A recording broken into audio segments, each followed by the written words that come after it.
ರಾಜ್ಯ ಸರ್ಕಾರದಿಂದ ರೌಡಿ ಶೀಟರ್ಗಳಿಗೆ ಬಿಡುಗಡೆ ಭಾಗ್ಯ 29 ಮಂದಿ ಕೈದಿಗಳನ್ನ ಸನ್ನಡತೆ ಆಧಾರದಲ್ಲಿ ರಿಲೀಸ್.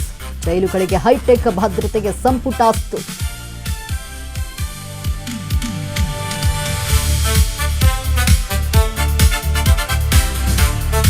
ಸಚಿವ ನಾಗೇಂದ್ರಗೆ ಮತ್ತೊಂದು ಬಿಗ್ ಶಾಕ್.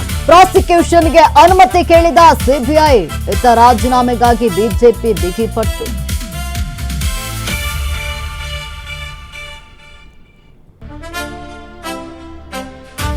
ಕೆಪಿಎಸ್ಸಿ ಅಧ್ಯಕ್ಷ ಶಿವಶಂಕರಪ್ಪ ಮತ್ತೆ ಅಮಾನತು. ಸಂಪುಟ ಸಭೆಯಲ್ಲಿ ರಾಜ್ಯಪಾಲರಿಗೆ ಪತ್ರ ಶಿಫಾರಸು.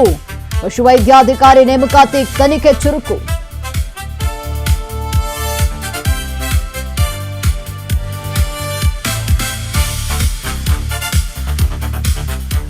ತಾರಕಕ್ಕೇರಿದ ಬಿಡದಿ ಟೌನ್ಶಿಪ್ ಹಂಗಾಮ.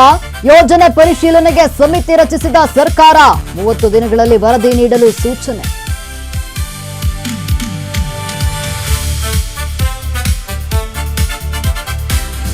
ರಾಜ್ಯದಲ್ಲಿ ಇಂದಿನಿಂದ ಮತ್ತೆ ವರುಣನ ಆರ್ಭಟ.